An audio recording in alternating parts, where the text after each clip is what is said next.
manusia yang paling dekat untuk kita jadikan teladan. Barang tentu Nabi SAW, tapi ada dua manusia yang menjadi cerminan kehidupan kita untuk kita mencontohi kesetiaan, kesabaran dan kesyukuran mereka, ibu kita. Jadi 2001 ayah saya meninggal. Sebelum dia meninggal, dia jumpa saya. Saya tengah makan depan TV, dia bilang, nak sini bakau. Dia pesan saya 3 perkara, terkait ilmu juga. Yang pertama dia bilang, di mana juga kau berada, kau jangan cari musuh, kau jangan suka bermusuh. Hiduplah berkasih sayang. Kau sambung belajar sampai peringkat yang paling tinggi. Ustaz, ada tips tak Ustaz? Macam mana supaya kita jiwai doa? Hari ini, Allah ilhamkan sebentar tadi, bayangkan itulah doa terakhir kita di dunia. Ibu aja, andai kita terima WhatsApp daripada malaikat Israel, tapi takkan berlaku lah. Assalamualaikum warahmatullahi wabarakatuh. My name is Israel. Nama saya Israel. 12 hari, aku akan cabut nyawa kau. Boleh bawa kau, dia bilang. Pasti kita akan berdoa sepenuh hati kita. Ya Allah, ampuni dosa-dosaku. Ya Allah, ampuni dosa pasangan hidupku. Ya Allah, ampuni dosa anak-anakku. Ya Allah, ampuni dan kasihi aku. Ya Allah, ampuni dan kasih segala ketelanjuran yang pernah aku lakukan. Ya Allah, kurniakan aku istiqamah. Kurniakan aku lidah yang basah dengan zikrullah, bacaan Al-Quran. Kurniakan aku badan yang ringan, lembut untuk rukuk sujud menyembahmu. Ya Allah, ya Allah. Jam 11.30 dah. 30 minit lagi. Ya Allah, ya Allah. 11.50 minit. Ya Allah, ampunikan aku, ya Allah. 12. Terima mesej, tak jadi aku cabut nyawamu. Hilang balik penghayatan doa. Allahumma salli ala sayyidina. Jadi doa. Sebab cerita doa ni ibu-ibu lebih berilmu daripada saya. Ibu-ibu lagi banyak berdoa. Ibu-ibu sudah punya cucu. Saya anak sulung baru umur 8 tahun. Ibu-ibu lagi banyak berdoa. Bahkan doa ibu-ibu makbul daripada doa kami berdua bidadara hari ini. Sebab apa? Ibu-ibu disebut oleh Nabi 3 kali. Kami baru sekali. Sahabat itu kan bertanya, ya Rasulullah, kepada siapa yang utama aku beramal bakti? Nabi sebut, ummuka, ibumu. Summaman, siapa lagi ya Rasulullah? Ummuka, ibumu. Summaman, siapa lagi ya Rasulullah? Ibumu. Jadi menurut Profesor Dr. Ustaz Abdul Somad, dalam huraiannya, kenapa ibumu 3 kali? Ternyata yang pertama, ibu itu mengandung. Bapak kami mengandung, tapi tak beranak-beranak. Ibu itu mengandung. Yang kedua, ibu itu melahirkan. Dan yang ketiga, ibu itu menyusukan. Jadi 3-3 ini tidak berlaku di pihak lelaki. Maka dengan sebab itu, yang pertama, insyaAllah doa sungguh-sungguh. Bagaimana nak doa sungguh-sungguh? Bayangkan, Allahumma salli ala sayyidina Muhammad, bayangkan itu doa terakhir kita. Baik. Yang kedua, syukur dan sabar. Saya paham. Saya ada ibu, umur 68 tahun. Ibu saya, demi Allah, di dalam rumah Allah saya sebut, buta huruf. Dia tak boleh membaca sampai sekarang. Dan salah satu faktor saya melanjutkan pengajian adalah wasiat bapa saya.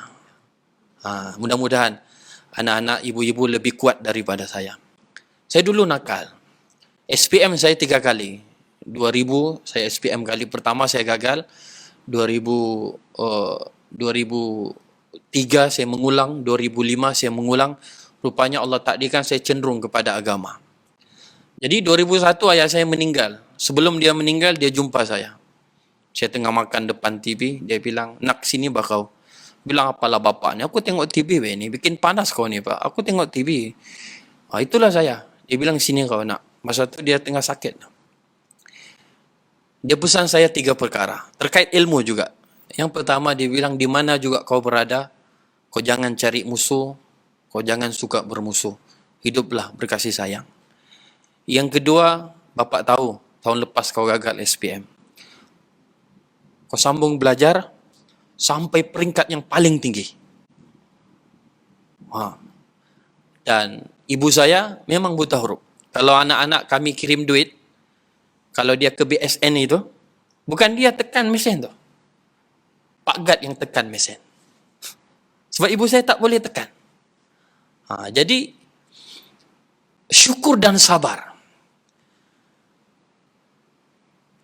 Manusia yang paling dekat untuk kita jadikan teladan.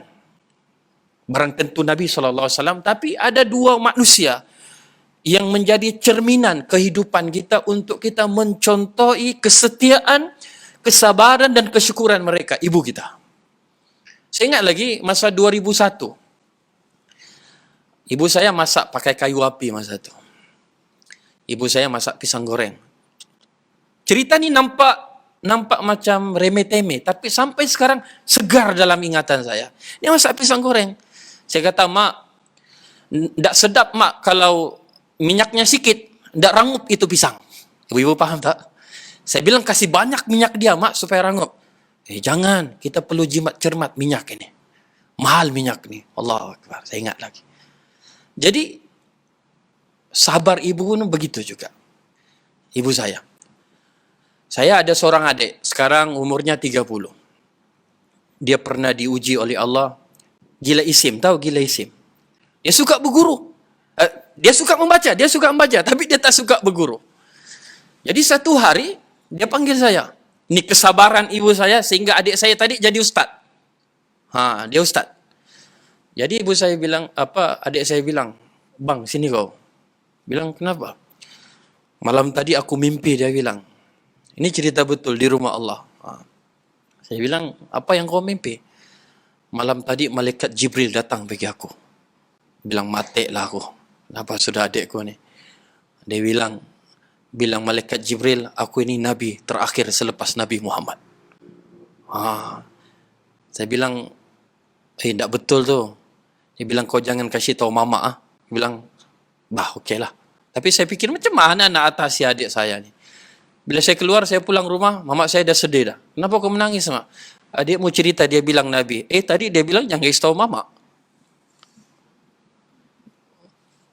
Kemudian saya sambung balik ke kuis cuti semester. Adik saya.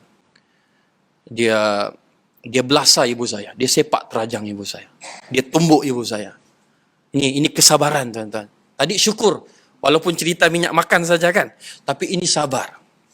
Sepak terajang. Jadi saya dihubungi. Sebab ada abang saya. Tapi abang saya ini bukan lelaki lembut. Tapi dia memang ikut ayah saya. Ayah saya ini tak pernah pukul kami. Ayah saya ini sangat sopan orangnya. Maksudnya tak pernah pukul kami. Berbeza saya ikut mamak saya.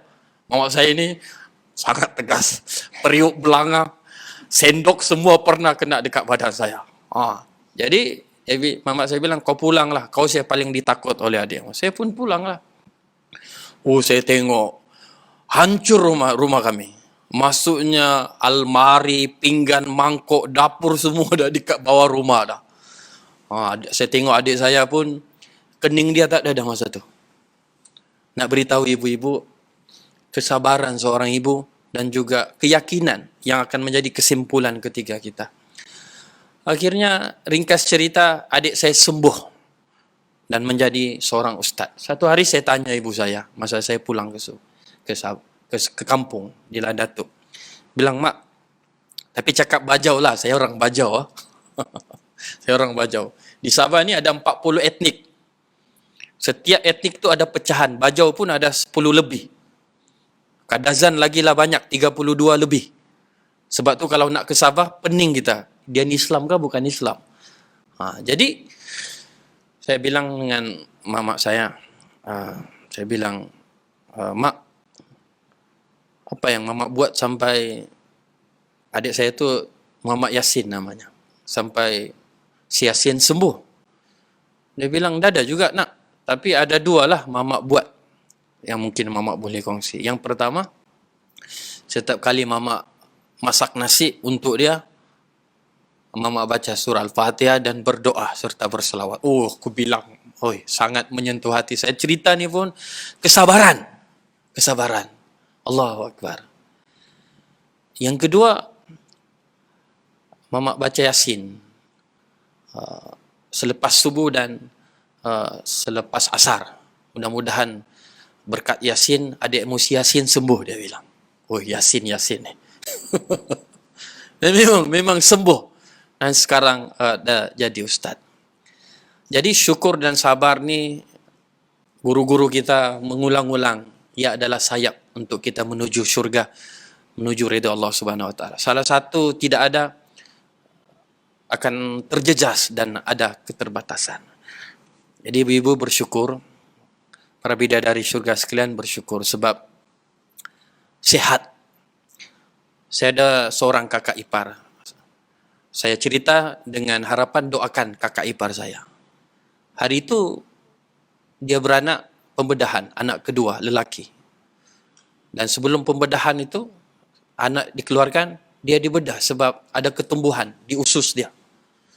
Jadi melalui satu kehidupan yang sangat mencabar. Dan selepas lahir anak, selepas pembedahan, dia rasa sangat sakit lagi.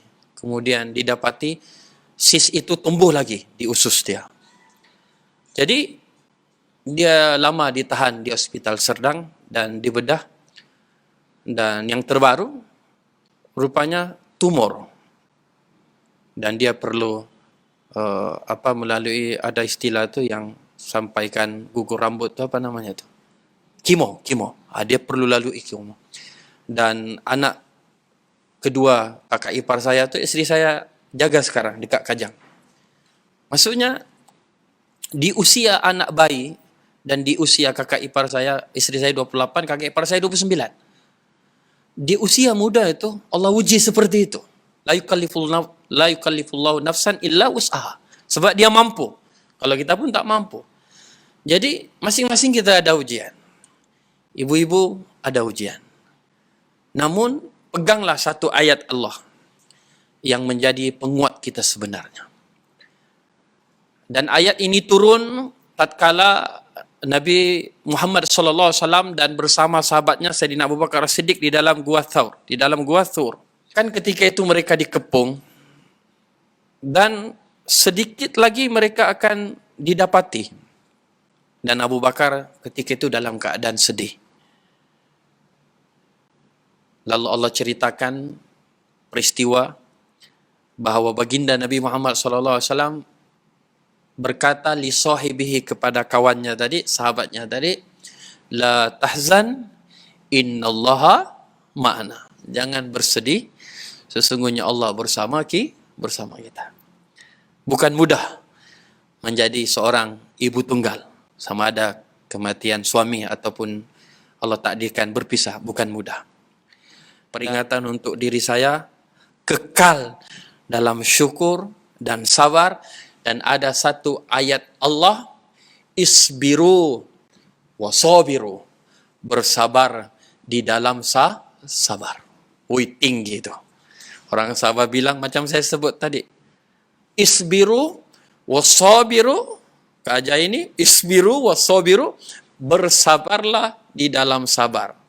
Mati kita untuk paham. Sebab apa? Kadang-kadang kita tidak sabar.